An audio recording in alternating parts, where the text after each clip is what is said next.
Police की गिरफ्त में दिखाई दे रहा ये वही शख्स है जिसने अपने माता पिता की हत्या कर दी थी और हत्या करने के बाद मौके से फरार हो गया था। जी हां, हम आपको बता दें कि ग्रेटर फरीदाबाद के नहरपार इलाके में हनुमान नगर में रहने वाले एक दंपत्ति की हत्या हो गई थी। इस हत्याकांड में नामजद उसका बेटा जितेंद्र उर्फ जीतू मौके से फरार हो गया था। पुलिस की टीम इसे गिरफ्तार करने के लिए जगह जगह तलाश रही थी। पुलिस कमिश्नर विकास अरोड़ा ने इसको गिरफ्तार करने के लिए डीएलएफ सीआईए 85 सेक्टर सीआईए को भी लगाया था, लेकिन खेड़ी पुल थाना में तैनात पुलिसकर्मी ने भी इसको गिरफ्तार करने के लिए अपनी टीम बनाई थी। 3 बजे हमें सूचना मिली कि हनुमान नगर में गली नंबर 5 में एक व्यक्ति ने अपने माता पिता का मर्डर कर दिया। सूचना मिलने पर हम वहाँ पर पहुँचे। पहुँचने के बाद मैं वहाँ पे देखा कि भाई एक बुजुर्ग दंपत्ति की लाश कमरे में पड़ी हुई थी। पूरा कमरा लहूलुहान था। उसके बाद हमने उनके परिजनों से संपर्क किया। वो मौके पर आए। एफआईआर लॉज की, बॉडी का पोस्टमार्टम वगैरह करा के बॉडी को उनके परिजनों के हवाले किया। उसके बाद बुजुर्ग दंपत्ति की हत्या के मामले में फरार चल रहे उसका बेटा जीतू को गिरफ्तार करने के लिए खेड़ी पुल थाने में तैनात ASI Sunil, head constable Ajit, constable Surendra, constable Tilak की एक टीम बनाई गई। इस टीम ने आज बल्लभगढ़ इलाके से इसे गिरफ्तार कर लिया। कुमार, कांस्टेबल सुरेंद्र, कांस्टेबल तिलक और अन्य मुलाजिम की टीम गठित करके हमने कोशिश की। हमारे लिए बहुत बड़ी चुनौती थी क्योंकि उसका फ़ोन कंटिन्यू स्विच ऑफ आ रहा था, लेकिन उसके बावजूद भी चारों तरफ मुख पर लगाए गए और आखिर हमने उसको 15 घंटे के बाद बड़ी मशक्कत के बल्लभगढ़ से अरेस्ट कर लिया। नहर पार इलाके के हनुमान नगर में बुजुर्ग दंपत्ति की हत्या के मामले में जो खुलासे हुए हैं वह सुनकर आप हैरान हो जाएंगे।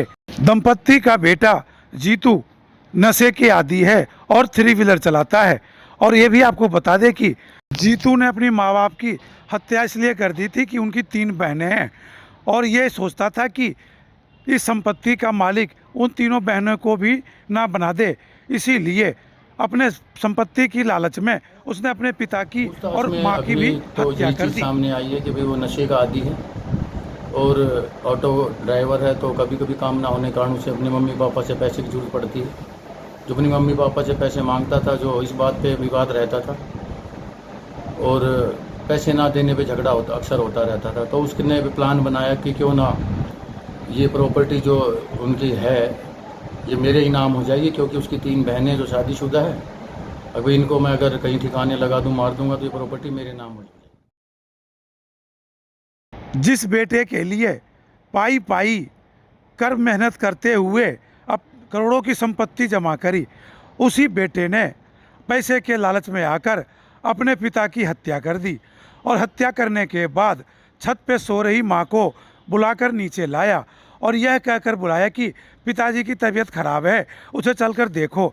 और जब बूढ़ी माँ बेटे के साथ नीचे कमरे में आई तो निर्दयी बेटे ने उसकी भी हत्या कर दी। उसने भी कोख की लाज नहीं रखी। जो माँ भूखे रहकर भी बच्चों को पालती है, अब उस माँ को भी सदमा लगेगा। साजिश रच के अपने पहले उसने रातों करीब 1 बजे अपने पापा के कमरे में जाके पापा का मर्डर किया उससे लोहे की कैंची से।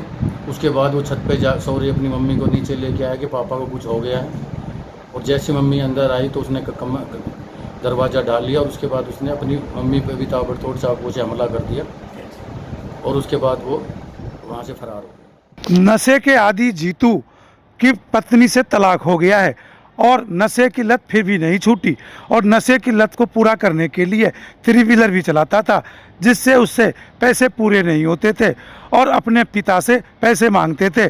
पैसे ना मिलने पर पिता से झगड़ा करते रहता था और माँ से भी झगड़ा करता रहता था। इसी को लेकर के गुस्से में आकर रात को अपने पहले पिता की हत्या की, उसके बाद माँ की भी हत्या कर दी। हत्या के बाद फरार हो गया था। अब इस घटना के बाद जो पाई पाई कर माँ बाप बच्चों के लिए पैसे जमा करते हैं, उसको बहुत बड़ा झटका लगेगा। फरीदाबाद से हिट इंडिया न्यूज़ के लिए जयशंकर सुमन की रिपोर्ट।